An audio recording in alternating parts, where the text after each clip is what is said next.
హరే కృష్ణ. అందరికీ భాగవతం స్వాగతం.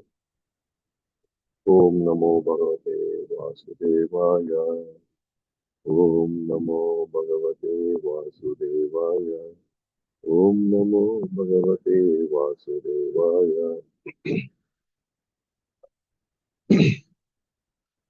ఓం అజ్ఞానతిమిరంధస్య జ్ఞానాంజనశలాకయా చక్షురున్మిలితం येन తస్మై శ్రీ గురవే నమః. నమో ఓం విష్ణుపాదాయ కృష్ణపృష్ఠాయ భూతలే శ్రీమతే భక్తివేదాంత స్వామి ఇతి నామిని. నమస్తే సారస్వతే దేవి గౌరవాణి ప్రచారిణి నిర్విశేష శూన్యవాది పాశ్చాత్య దేశకారిణి. జై శ్రీ కృష్ణ చైతన్య ప్రభు నిత్యానంద శ్రీ అద్వైత గదాధార శివాసారి హరే కృష్ణ కృష్ణ కృష్ణ హరే హరే హరే రామ రామ రామ రామ హరే హరే కృష్ణ కృష్ణ కృష్ణ కృష్ణ హరే హరే హరే రామ రామ రామ రామ. హరే కృష్ణ. మనం 23వ స్కందం 23వ అధ్యాయం కొంత భాగాన్ని చూసుకున్నాం. మిగిలిన ఈ రోజు చూస్తాము. సో శత్రూప స్వయంభూమను వాళ్ళ కుమార్తెని మన కర్దముని యొక్క షరతును ఒప్పుకొని వాళ్ళు ఆ, వివాహం చేశారు. వివాహం చేసిన తర్వాత సో వాళ్ళు తిరిగి వెళ్ళిపోయారు. సో తర్వాత స్వయంభూమను యొక్క పాలన గురించి మనం చెప్పుకున్నాం. సో ఎప్పుడైతే ఆమె పెళ్ళయిన తర్వాత దేవహూతి, సో ఆమె ఏ విధంగా సేవించిందో కూడా మనం కొంత భాగాన్ని నిన్న చూసుకున్నాం. కొంత భాగాన్ని నిన్న చూసుకున్నాం. సో ఆమె ఎంత ప్రేమగా, గౌరవంగా, ఎంతో సాన్నిహిత్యంగా ఆమె పెళ్లి చేసుకు ఆమె సేవించింది. ఒక విధంగా చెప్పాలంటే ఎగ్జాక్ట్ గా ఒక గురువుని శిష్యుడు ఏ విధంగా సేవించాలో అట్లాగా సో భర్తకి ఆమె భర్తని సేవించినారు. సో పవిత్రంగా భర్త కోరికను అర్థం చేసుకున్నారు. ప్రేమతో, సాన్నిహిత్యంగా, శుద్ధమైన మనసు మరి శరీరము, గౌరవంతో, ఇంద్రియ నిగ్రహము, మధుర వాక్కులతో, అరిషడ్ వర్గాలకి అతీతంగా, అప్రమత్తంగా అనుక్షణం అవసరాలని ఆ ఆ సేవకు కావాల్సిన అవసరాలన్నీ కూడా ఆమె చూసుకుంటూ ఉందన్నమాట. సో ఎప్పుడైతే భగవుడి సేవలో భర్త ఉన్నప్పుడు ఆ భర్తకి భార్య ఆ స్థాయిలో సేవ చేయగలిగితే మాత్రం భర్తకి ఏ ఫలితం అయితే వస్తుందో అంతే ఫలితం భార్య కూడా వస్తుంది అనమాట. ఇన్ఫాక్ట్ మనం అనుకుంటున్నట్టుగానే భార్యాభర్తల వ్యవస్థ అనేది ఏంటి అంటే వాళ్ళు ఆధ్యాత్మిక ఎదగడానికి ఒకరికి ఒకరు సహకరించుకోవడం అనమాట. అదే ఇక్కడ మనం క్లియర్ గా మనం గమనించుకోవచ్చు. మనం చెప్పొచ్చు దేవహూతి అసలు ఆమె శరీరం గురించి పట్టించుకోలేదు. ఆమె భవిష్యత్తు ఏంటి, ఏదో ఒక కోరిక కోసమో లేకపోతే ఏదో ఆశించి కూడా ఏం చేయలేదు. భర్త కోరుకున్నారు ఆయనకి అన్ని విధాలుగా సహకరించాలి, ఎస్పెషల్ గా భగవంతుడు లేదా మోక్షం వైపు వెళ్ళడానికి కావాల్సినవన్నీ కూడా అతను ఏవైతే కోరుకున్నాడో అదంతా ఆమె చేస్తా ఉందన్నమాట. సో కాబట్టి ఆయన కూడా తగిన విధంగా సేవ చేయడం వల్ల ఆయన కూడా ఫలితం పొందుతున్నాడు. కాబట్టి ఆమె చూసి ఎంతో తృప్తిపడ్డాడు అనమాట. తృప్తిపడి ఆమెకు అనుగ్రహం కూడా ఇచ్చాడు. ఇది అభయము, శోకం లేని ఒక స్థితి. ఓకేనా? ఇది అది ఏదైతే ప్రతి సాధకుడు అది పొందుతాడు ఫైనల్ గా. ఎటువంటి భయం లేకుండా, ఎటువంటి శోకం లేకుండా ఉండే స్థితిని పొందాడు. ఇక్కడ అర్థముని అదే అనుగ్రహం ఇస్తాడు అనమాట. భగవంతుడికి అనుగ్రహం అదే అనమాట. భగవంతుడికి అనుగ్రహం ముందర ఈ భౌతిక ఆనందాలు అనేటువంటి దానికి ఎటువంటి విలువ లేదు. ఎందుకంటే భౌతికంగా మనం పొందే ప్రతిదీ కూడా భగవంతుడు ఒక కనుసైగ చేస్తే చాలు అవి మొత్తం ఎగిరిపోతాయి. అందువల్లే గొప్ప గొప్ప సాధకులు కూడా పొందినటువంటి కొన్ని అసలైనటువంటి బహుమతులు ఇవి. ఏంటి ఆ బహుమతులు? భయం లేకుండా ఉండడం, మోహానికి అతీతంగా వెళ్ళిపోవడం, శోకం లేనటువంటి స్థితికి చేరుకోవడం. సో అలాంటిది ఆ అనుగ్రహం ఈ రోజు ఆ భగవంతుడి దయ వల్ల దేవహూతికి కూడా లభిస్తున్నాయి అన్నమాట. అయితే దేవహూతి ఒక బిడ్డను కోరుకునింది, నాకు కూడా సంతానం కావాలని కోరుకుంది. సో దానికి తగినట్టుగానే తన యోగ శక్తితో ఆయన ఒక ఆకాశ భవనాన్ని నిర్మించాడు. ఆకాశ భవనాన్ని నిర్మించింది, అది ఎంత వైభవంగా ఉందో కూడా మనం చెప్పుకున్నాము. ఎంత ఆహ్లాదకరంగా ఉంది వాతావరణం అని. సో ఆమె కూడా వా- సంతానం కావాలి కాబట్టి వాళ్ళు కలవడానికి కావాల్సిన అనువైనటువంటి వాతావరణం, శరీరం అంతా తయారు చేసుకోవాలి. సో కాబట్టి బాగా బక్క చిక్కిపోయి వెంట్రుకలంతా కూడా బాగా చిక్కుబడిపోయేసి అసలు ఎంతో కాలంగా సేవ చేయడం వల్ల ఒక విధంగా ఆమె నీరసించిపోయి ఉంది. సో అటువంటి ఆమె ఇప్పుడు ఆమె సంతానం కోరుకుంటుంది కాబట్టి సో ఆమెని చాలా అన్ని రకాలుగా ఆమెని ఆ కార్యక్రమానికి సన్నిధం చేయడానికి ఆయనే స్వయంగా దేవహూతిని బిందు సరోవరంలోకి దిగమన్నాడు. బిందు సరోవరంలోకి దిగంగానే ఒక పెద్ద భవనం ఉన్నింది. అక్కడికి వెళ్ళి చాలా మంది ఆమెకు సేవ చేయడానికి సిద్ధంగా ఉంటూ సుగంధ ద్రవ్యాలతో ఆమెకి అన్ని రకాలుగా ఆమె సేవ చేశారు. ఆమె యథార్థమైన ఆమె యొక్క అందం తిరిగి వచ్చేసింది. తర్వాత వాళ్ళు ఆకాశ భవనంలో వాళ్ళు విహరిస్తూ అనేక అనేక ప్రదేశాల్లో వాళ్ళు సందర్శించారు. ముఖ్యంగా సో మేరు పర్వతము, మానస సరోవరము, నందనందనం, ఇవన్నీ కూడా మనం చూసుకుంటాం ఇప్పుడు. సో ఆకాశ భవనంలో వాళ్ళు ఆనందంగా ప్రయాణిస్తున్నారు. సో ఆమె తన భర్త గురించి తలుచుకోగానే పరిచారకులతో పాటు ఆకాశవాణిలో వెంటనే బదిలీ అయింది. భర్త యోగ శక్తి చూసి ఆశ్చర్యపోయింది. ఇప్పుడు దాకా ఆమె బిందు సరోవరంలో ఒక భవనంలో ఆమెకి అన్ని రకాలుగా ఆమెని తయారు చేశారు. అందమైన వస్త్రాలు వేశారు, ఆభరణాలు వేశారు, పువ్వులు పెట్టారు. ఆమె ఆమెకి తగిన విధంగా ఆహారం పెట్టారు అంతా. సో ఆమె ఇప్పుడు సంసిద్ధంగా ఉందన్నమాట ఎవరితో కరదమని కలవడానికి. ఎప్పుడైతే అట్లా ఆమె అంతా సిద్ధమయ్యి అంతా రెడీగా ఉందో ఆమె తలుచుకోగానే కర్దమ్మని తలుచుకోగానే వెంటనే ఆమె షిఫ్ట్ అయిపోయింది అనమాట. ఎక్కడికి? ఆకాశ భవనంలో షిఫ్ట్ అయిపోయింది అప్పటికప్పుడే. సో అప్పుడు ఇదంతా కూడా భర్త యొక్క యోగశక్తి కారణంగానే నేను ఈ, ఆ, ఇటువంటి అద్భుతాలు జరుగుతున్నాయని ఆమె అనుకునింది. సో, అయితే దేవహూతి అందంగా అప్పుడు కనబడుతుంది. అలా అందంగా ఉన్నప్పుడు కూడా కర్దముని ఎంతో ఇంద్రియ నిగ్రహంతో వ్యవహరిస్తున్నాను. ఎందుకంటే ఆ ఎప్పుడైతే వాళ్ళు కలవడానికి ప్రయత్నించినప్పుడు ఒక ఒక మగ ఆడ కలవడానికి ప్రయత్నించినప్పుడు మాక్సిమం వినేంత వరకు భౌతికమైన కామం బయటకు వస్తుంది. అది ఆ భౌతికమైన కామం బయటకు వచ్చింది అనుకోండి, అప్పుడు అనుకున్నట్టుగా వాళ్ళు ఆ సంతానం ఎవరైతే పుట్టబోతారో సో వాళ్ళు ఆధ్యాత్మిక ఎదగడం అనేది చాలా కష్టమైపోతుంది. అయితే ఇంద్రియ నిగ్రహంతో వ్యవహరించాడు అంటేనే మనం అర్థం చేసుకోవాల్సింది ఏంటంటే అంటే భౌతికమైనటువంటి భోగం లాగా తన ఆ కార్యక్రమాన్ని తీసుకోవట్లే. అదొక పవిత్రమైన కార్యక్రమం లాగా అది భగవంతుడి యొక్క ఆశీస్సులతో, అనుగ్రహంతో ఒక గొప్ప సంతానాన్ని ఈ ప్రపంచంలోకి తీసుకురావాలనేటువంటి ఆ అద్భుత నిశ్చయంతో అదే భావనలో చేస్తాడు అనమాట. అది ఇక్కడ ఇంద్రియ నిగ్రహంతో వ్యవహరించాడు అంటే ఎక్కడ కూడా తన స్వీయ ఇంద్రియాన్ని తన ఆ, తను నేను నా యొక్క కోరికని తీర్చుకుంటున్నాను అనే భావన ఎక్కడ లేదనమాట. తనకి అనుక్షణం గుర్తుంది, ఇది బ్రహ్మ కోరుకున్నాడు, బ్రహ్మ ఆదేశించాడు. ఆ బ్రహ్మ భగవుడి యొక్క ఆజ్ఞ మేరకు బ్రహ్మ వ్యవహరిస్తున్నారు. నేను కేవలం ఒక పనిముట్టు మాత్రమే, ఒక ఇన్స్ట్రుమెంట్ మాత్రమే నేను. వాళ్ళ వాళ్ళు ఈ ప్రపంచాన్ని మొత్తాన్ని జీవులతో నింపాలనుకుంటున్నారు.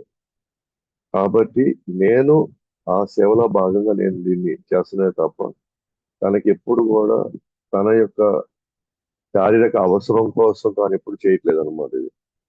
కాబట్టి ఆకాశ భవన్లో ఆనందంగా విహరిస్తూ అనేక ప్రదేశాలని వాళ్ళు దర్శించారు.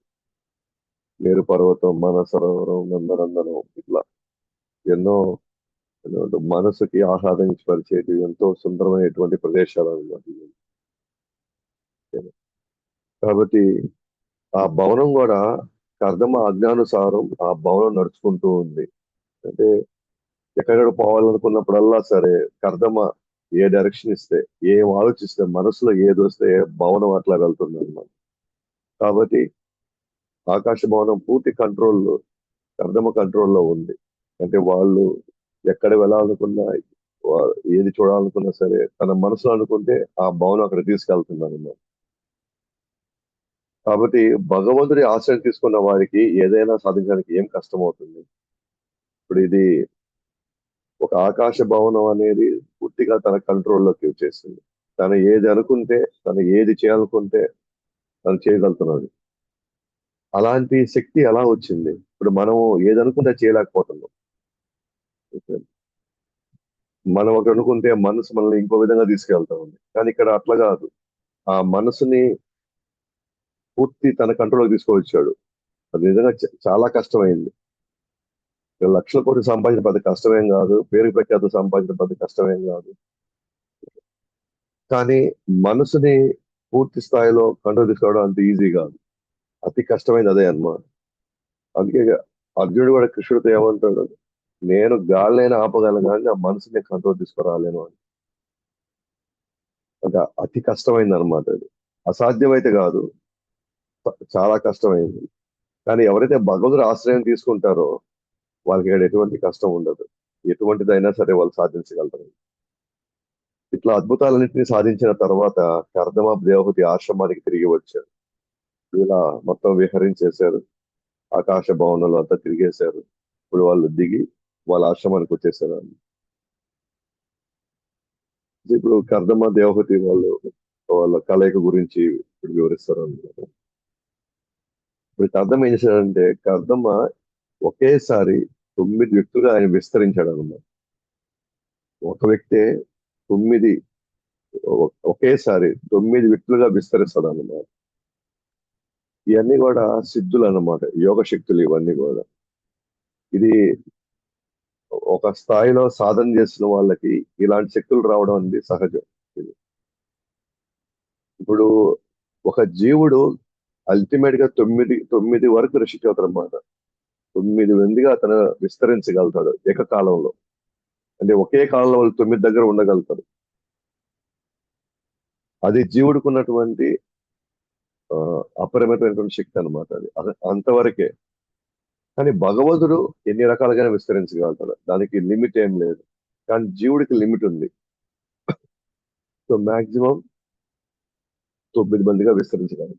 సో కర్దమ ఇక్కడ 9 మందిగా విస్తరించేశాడు. విస్తరించి దేవతని కలవడం జరిగింది.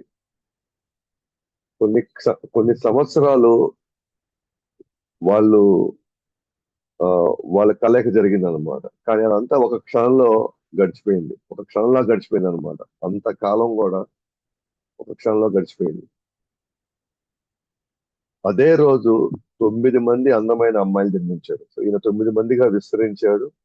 9 మందిగా విస్తరించడంతో 9 మంది అమ్మాయిలు ఇప్పుడు జన్మించారు అనమాట.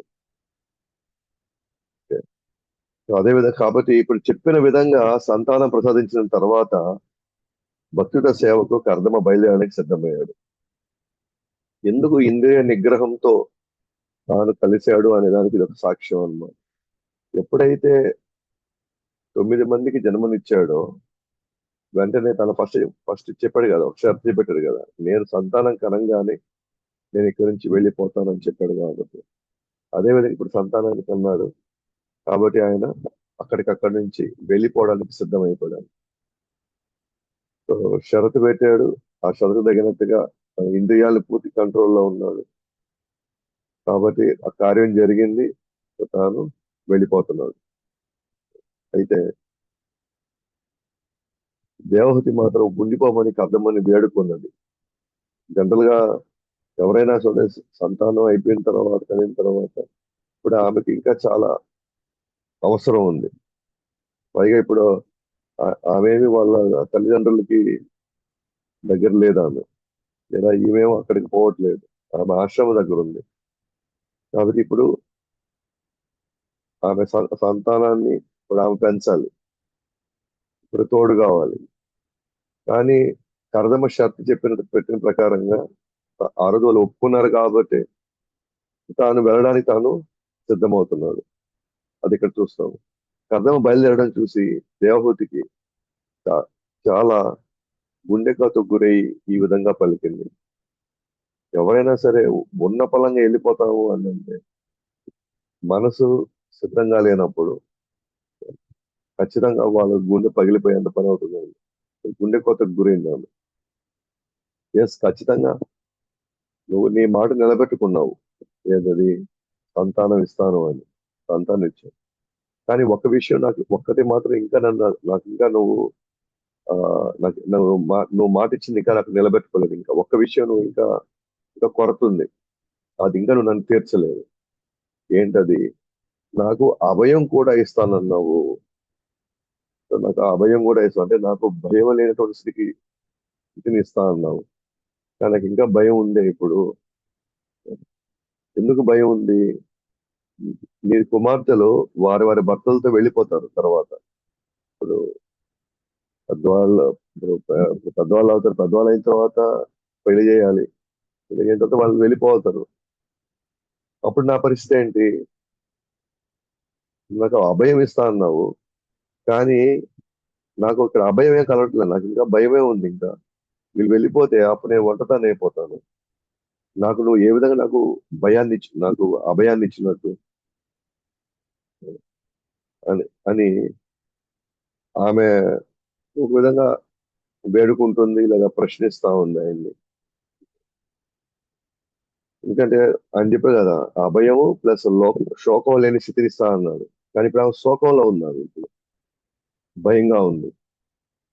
వీళ్ళని ఏం చేయాలి, వీళ్ళని తర్వాత ఎలా పెంచాలి అని. So, ఇప్పుడు ఆమె సాక్షాత్కారం ఇప్పుడు ఆమె వివరిస్తున్నారు అన్నమాట. ఇంద్రియ భోగంలో అనవసరంగా ముఖ్యమైన కాలం భగవంతుడి జ్ఞానం సంపాదించకుండా చాలా వృధా అయిపోయింది. రిలీజ్ అవుతుంది అనమాట. ఏమని? ఇన్ని సంవత్సరాలు ఇంద్రియ భోగంలోనే అయిపోయిందే, నేను భగవంతుడి గురించి ఏమాత్రం నేను జ్ఞానం సంపాదించకుండానే కాలం అంతా వృధా అయిపోయింది అని చెప్పి ఆమె ఇప్పుడు ఫస్ట్ టైం రిలీజ్ అవుతా ఉంది. ఇది కూడా మనలాంటి వాళ్ళు ఎప్పుడు రిలీజ్ అవుతామంటే 65 సంవత్సరాల తర్వాత రిలీజ్ అవుతాం అన్నమాట. కాలం ఎట్లా అయిపోయింది అసలు. వాళ్ళు ఉన్నారని వీళ్ళు ఉన్నారని చెప్పేసి వాళ్ళకి వీళ్ళకి నేను చాకరీ చేసేసాను. ఆఖరాకి ఇప్పుడు నేను ఒంటరిగా మిగిలిపోయాను నేను. నాకంటూ ఇప్పుడు ఎవరు లేరే అసలు. ఎవరు ఆ, ఎవరు అసలు పట్టించుకోవడం లేదు నన్ను. ఇంతకాలం నేను చేసిందంతా ఎటుపోతుంది, ఏమైంది ఇప్పుడు వరకు అంతా కూడా. అది ఈమె ఇప్పుడే రిలీజ్ అయిందన్నమాట. ఎప్పుడైతే భర్త వెళ్ళిపోతున్నాడు, దానికి సిద్ధమవుతున్నాడు అని అప్పుడే రిలీజ్ అయిపోయింది. నేను కేవలం ఇంత మహానుభావుడు నాతో ఉన్నప్పుడు, ఇంత గొప్ప వ్యక్తి నా దగ్గర ఉన్నప్పుడు, నేను భక్తి గురించి ఆలోచించకుండా, భగవద్గీత గురించి ఆలోచించకుండా, మా ఇద్దరు కలవడంలో నిద్ర మా కలయికలో ఎన్నో సంవత్సరాలు గడిచిపోయినాయి. నాకు కనీసం ఈయన షరతు పెట్టాడు, ఆ షరతు తర్వాత వెళ్ళిపోతాడు అని కూడా నాకు అసలు గుర్తు కూడా లేదు. ఇదే అన్నమాట మనకి జన్మ, మృత్యు, జరా, వ్యాధి, 3 క్లేశాలు మన మన కళ్ళ ముందు మనకు కనబడతా ఉన్నాయి. మన కళ్ళ ముందు ఎంతమంది ముసలి వాళ్ళు అవుతున్నారు, కళ్ళ ముందు ఎంతమంది మరణిస్తున్నారు, వాళ్ళు సంపాదించుకున్నవన్నీ ఇక వదిలేసుకునే పోతున్నారు. అనేక అనేక రోగాలు వచ్చి డబ్బులు ఉన్నా కూడా అనుభవించని వాళ్ళు చాలా మంది ఉన్నారు. ఇవన్నీ మన కళ్ళ ముందు జరుగుతా ఉన్నాయి.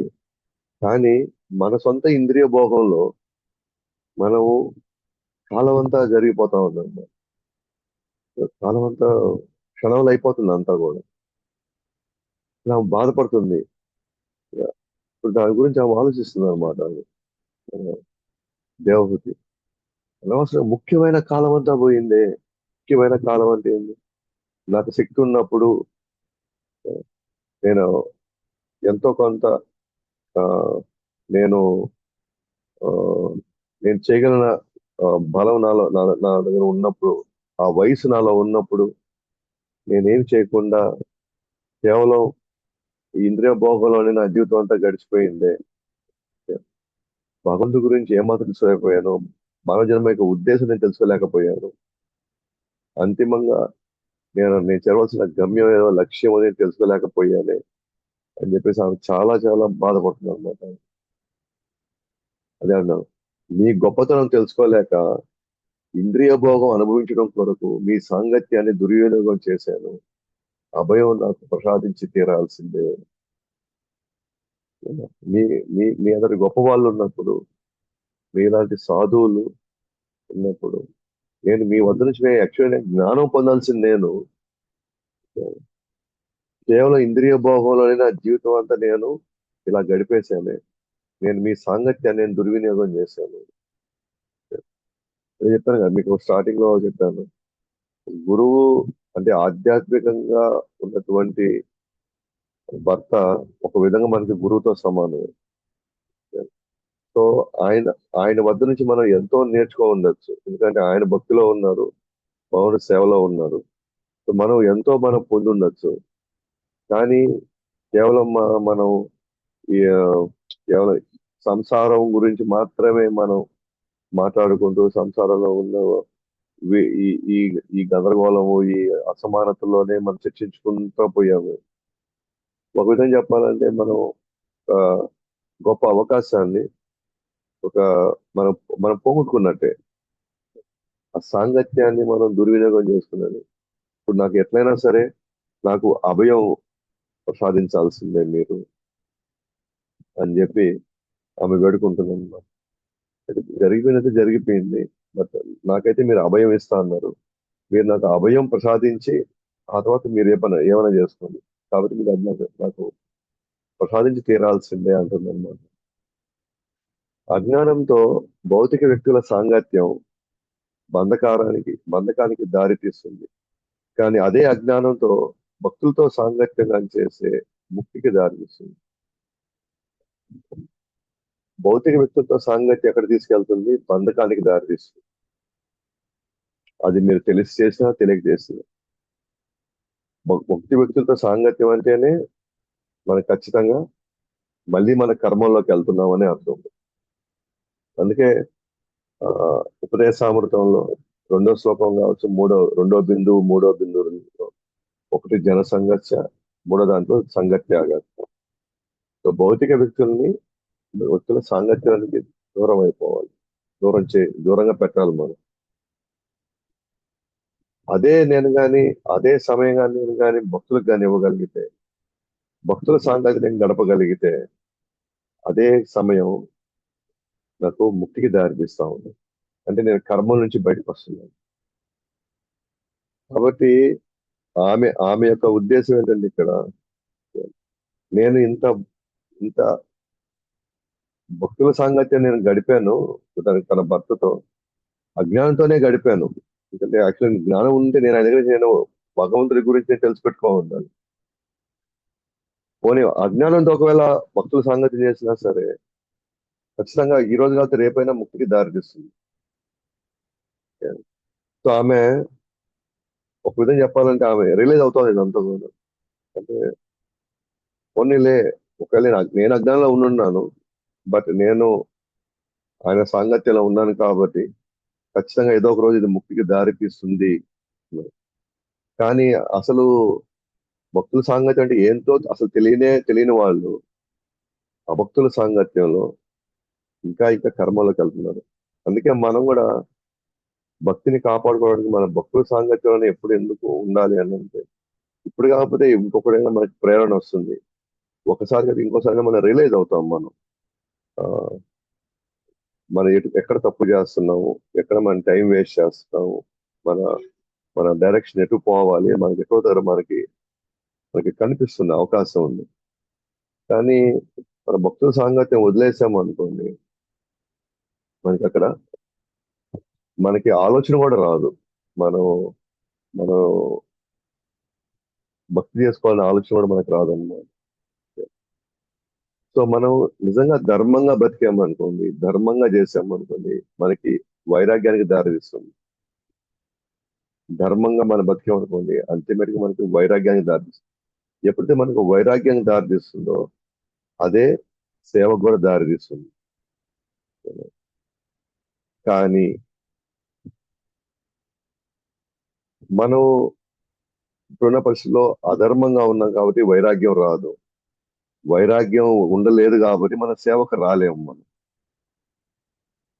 ఇప్పుడు మనం మనకేమో ఇప్పుడు మనం ధర్మంగా మనం ఉండట్లేదు కాబట్టి మనకి వైరాగ్యం సంబంధించిన ఆలోచనలు రావు. ఇంకా ఎంతసేపు కూడబెట్టుకుందామా అనే పాయింటే ఉంటుంది. మనం కూడబెట్టుకున్నాం అనే పాయింట్ లో ఉన్నప్పుడు సేవ చేయడానికి మనం ఎప్పుడు ముందుకు రాలేము మనం. ఎందుకంటే సేవకు పోతే ఎందుకు టైం వేస్ట్, ఆడికి పోతే మనకేం వస్తుంది. అది సేవకు కానీ దారి తీయకపోతే జీవించి ఉన్నా కూడా మన శవంతో సమానం అది. అల్టిమేట్ గా భగవంతుడి సేవకు అది దారి తీయకపోతే మనం చేసే పని లేదా మన మనకు గడిపే సమయం, మనం లేకపోతే మనం ఏదైనా జ్ఞానం సంపాదిస్తున్నాం అనుకుంది, ఏం చేసినా సరే అల్టిమేట్ గా అది భగవంతుడి సేవకు దారి తీయాలి. అలా భగవంతుడి సేవకు కానీ దారి తీయలేకపోతే జీవించి ఉన్నా కూడా అది శవంతో సమానం. ఆమె అంటుంది, మీ సాంగత్యంతో ముక్తిని పొందే అవకాశం ఉండి కూడా నేను సద్వినియోగం చేసుకోలేకపోయాను, మాయచే నేను మోసగింపబడ్డాను. సో మీతో నేను ఇంద్రియ భోగాల్లో ఓ కంటే కూడా నేను ఆ సమయాన్ని నేను మీ మీ మీ మీ సాంగత్యం నేను ఇంకొంచెం నేను జ్ఞానం సంపాదించి ఉంటే నేను ఈ పాటికి అభయస్థితికి వెళ్ళిపోయేవాడిని, అంటే ముక్తిని పొందేదాన్ని నేను ఈ పాటికి. కాబట్టి నేను మీరు వెళ్ళిపోతారు, మీరు నాకు దూరం అవుతారు అన్న ఆలోచన కూడా నాకు రాలేదంటే నేను మాయచే ఎంత మోసగింపబడ్డాను. అంటే ఆయన చెప్పిన షరతు గుర్తు రాలేదు అసలు. కాబట్టి ఆమెను ఆమె తిట్టుకుంటా ఉంది. ఆమెను ఆమె నిందించుకుంటా ఉంది. ఛే, నేను మాయచే ఎంత మోసగింపబడ్డాను నేను. ఇంతకాలం కేవలం సంసారం అని అదని ఇదని వాళ్ళకని వీళ్ళకని నేను చేశాను. కానీ ఆ, నేను మోక్షం పొందే అవకాశాన్ని నేను పోగొట్టుకున్నాను అసలు. ఎందుకంటే మానవ జన్మ అంత సామాన్యంగా మనకు దొరకదు. ఒకవేళ దొరికింది అనుకోండి, భక్తుల సంఘం సామాన్యంగా దొరకదు. మానవ జన్మ దొరికి భక్తుల సాంగత్యం దొరికి కూడా నేను ఆ భక్తుల సాంగత్యంలో నేను నేను సేవ చేయడానికి కానీ, నేను ఆ ఆ, శ్రవణం చేయడానికి కానీ, సాధన చేయడానికి కానీ నేను భక్తుల సాంగత్యాన్ని ఉపయోగించలేకపోతే మనం మాయచే కంప్లీట్ గా మోసగించబడుతున్నాం. అది మనం బాగా అర్థం చేసుకోవాలి. ఇది ఒక విధంగా చెప్పాలంటే దేవహూతి స్థానంలో మనం మనం ఎగ్జాక్ట్ గా అక్కడే ఉన్నాం అన్నమాట. కాబట్టి అక్కడ తన భర్తని భక్తుల సాంగత్యం కింద పెట్టుకుంది. అలాగే ఆమె ఏ విధంగా మోసగింపబడిందో భక్తుల సాంగత్యంలో ఎంతో నేర్చుకోవచ్చు, ఎంతో ప్రేరణ పొందొచ్చు, ఎంతో ఉత్సాహంగా సేవలో పొందొచ్చు. కానీ మనం మన మన యొక్క ఇంద్రియ భోగంతో వీటన్నిటికీ ఇవన్నీ కప్పేస్తుంది అనమాట. ఆ విలువ అప్పుడు తెలియనివ్వదు, కాలం పరిగెత్తేస్తుంది. ఆ తర్వాత మనం ఎంత వెనక్కి తిరిగి చూసుకున్నా సరే ఆ కాలం రాదు, మనకి మళ్ళీ ఆ సాంగత్యం కూడా మనకి దొరకదు అనమాట మనకి. సో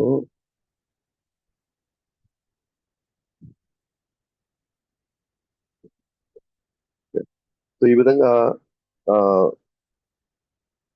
ఒక సాధారణమైనటువంటి బద్ధజీవుడు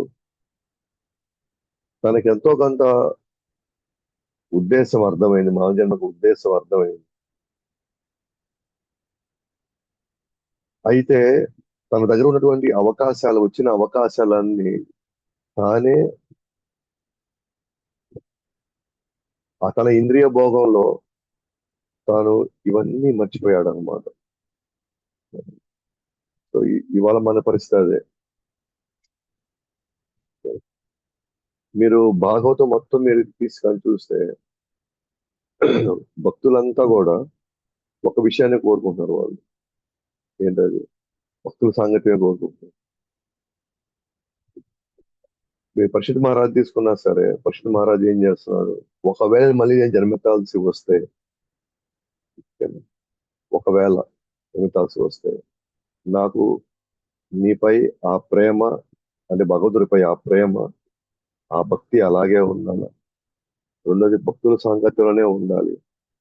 మూడు, అందరి పట్ల నాకు మైత్రి, లేదా అందరి పట్ల, అందరితో నాకు ఆ మంచి మైత్రి ఉండాలా, అంటే అందరిని నేను సమానంగా చూడాలి.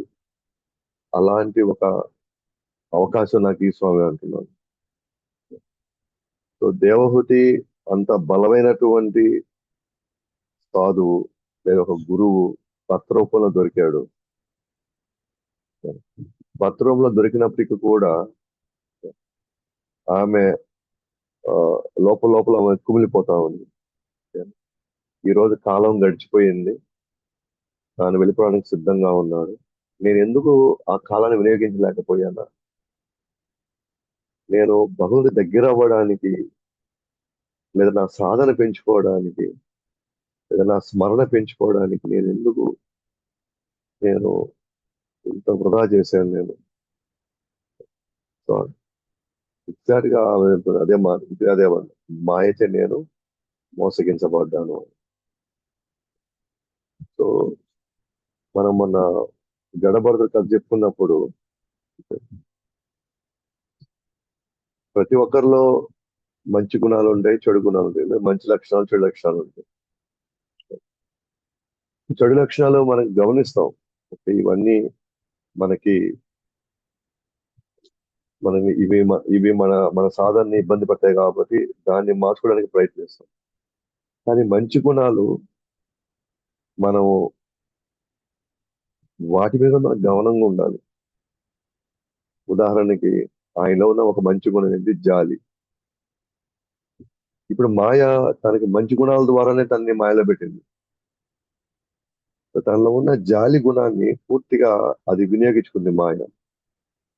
ఆ జాలి గుణం అతనికి పరిమితికి మించి ఆ జింక బిడ్డ మీద, ఆ జింక పిల్ల మీద తనకి జాలి ఎక్కువ కలిగింది, పరిమితికి మించి. అంటే అప్పుడు మాయ ఆ మంచి గుణంలోంచి వచ్చింది. సో ఇక్కడైనా మనకి మన దేవహూతి లైఫ్ లోంచి మనం చూసినా సరే, జడభద్రుల లైఫ్ లోంచి మనం చూసినా సరే, ఓకే, మనకి ఒకటే మన లైన్ తీసుకోవాల్సింది ఏంటంటే, మనము భక్తుల సాంగత్యం కానీ లేకపోయినా, లేకపోతే గురువు యొక్క దశానిర్దేశంలో మనం ఉండకపోయినా, లేకపోతే మనం ఆయన ఆయన మాటలు మనం నెగ్లెక్ట్ చేసినా సరే, ఓకేనా, మనం ఖచ్చితంగా మనం మాయలోనే ఉంటాము. అండ్ ఆ మాయలో ఉన్నదంతా కూడా మనల్ని, మన జీవితాన్ని ఏ విధంగా అయినా సరే మనల్ని అది ఎటువైపునే మనం తీసుకెళ్ళిపోవచ్చు. మనకు వచ్చినటువంటి అవకాశాన్ని మనల్ని మర్చిపోయేటట్టు చేసి, మనం ఎటువైపైనా మన దారి మళ్ళీపోవచ్చు అన్నమాట. అందువల్ల ఇక్కడ క్లియర్ గా మనకు మనం అర్థం చేసుకోవచ్చు. దేవహూతి ఒక విధంగా అంత దగ్గర సాన్నిహిత్యం దొరికింది ఒక ఒక గొప్ప ఆధ్యాత్మికవేత్త చేతితో. అయినప్పటికీ కూడా మాయ చే ఆమె పూర్తిగా మోసగింపబడింది. అందుకే కృష్ణుడు అంటాడు 7 అధ్యాయం 14 శ్లోకంలో, దైవీహేష గుణమయి మమ మాయా దురత్యయ మామేవయే ప్రపద్యంతే మాయామేతాం తరంతితే. సో కృష్ణుడు, మనం ఒంటరిగా మన సొంత శక్తితో ఈ మాయని మనం అసలు దాటే ప్రసక్తే లేదు. ఎందుకంటే మాయ కూడా నా యొక్క శక్తి, అది కూడా నా దైవీ శక్తి అది. కానీ ఎంత ప్రయత్నించినా నీ వల్ల కానిది. బట్ మామేవయే ప్రపద్యంతే. ఎప్పుడైతే నువ్వు నాకు శరణ వేడతావో, నిరంతరం నన్ను తలుచుకుంటూ ఉంటావో, నాతో నీకున్న సంబంధాన్ని ఎప్పుడు నువ్వు గుర్తుపెట్టుకొని ఉంటావో, అప్పుడు ఈ మాయను ఈజీగా దాటగలదు.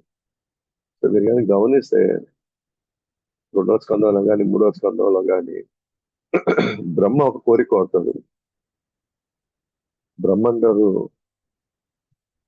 భగవంతుడా, నాకు ఇంత పెద్ద బాధ్యతను అప్పచెప్పావు, ఇది విసర్గ చేయమని, సృష్టిని సృష్టించమని చెప్పేసి నాకు ఇంత పెద్ద బాధ్యత ఇచ్చావు. ఈ బాధ్యత నిర్వర్తించే క్రమంలో దయచేసి నేను ఎక్కడ మాయలో పడలేకుండా చూడు స్వామి అంటాడు అన్నమాట. ఎందుకనంటే మనకు ఒక బాధ్యత అప్పచెప్పినప్పుడు ఆ బాధ్యతలో మనం ముందుకు వెళ్తూ ఉన్నప్పుడు ఒకసారి అధికారం కావచ్చు, ఒక్కోసారి మన అధికారంతో మనం పొందినటువంటి కొన్ని, మనం సాధించినటువంటి కొన్ని లక్ష్యాలు కావచ్చు. ఆ లక్ష్యం సాధించాం కాబట్టి కొంతమంది మనల్ని పొగుడుతారు, మనల్ని పొగుడుతారు, మన ఆకాశాన్ని ఎత్తుతారు. అప్పుడు మనకి ఏమనిపిస్తుందంటే, ఎస్, అది నేనే చేశాను, అది నా తెలివితేటల వల్ల, నా శక్తి సామర్థ్యాలతో నేను చేశాను, కాబట్టి ఇదంతా నాదే అని క్రెడిట్ తీసుకుంటాం. అక్కడి నుంచి మళ్ళీ పతనం రావడం మొదలవుతుంది మళ్ళీ. అయితే ఇక్కడ బ్రహ్మ ఆ దృష్టి రాకూడదనే బ్రహ్మ అడుగుతాడన్నమాట. నేను ఈ సృష్టిని సృష్టించబోయే క్రమంలో ఎక్కడో ఒక దగ్గర నేను ఖచ్చితంగా ఇది నాది, ఇది నేనే చేశాను అనే భావన నాకు కలుగుతుందేమో. కానీ అది చాలా పెద్ద ప్రమాదం కదా అది. దయచేసి అలాంటి భావనలు రానికుండా, దయచేసి నువ్వే నాకు ఏదో ఒక విధంగా నన్ను కాపాడు, నన్ను అనుగ్రహించు అని చెప్పేసి బ్రహ్మ కోరుకుంటాడు అన్నమాట. దానికి భగవంతుడు అంటాడు, చాలా చాలా చాలా ఎస్పెషల్ గా ఈ పాయింట్ వాడతారు అన్నమాట. ఏ ఏ ఏ స్టేట్మెంట్, ఏం ఏం పాయింట్ చెప్తారంటే,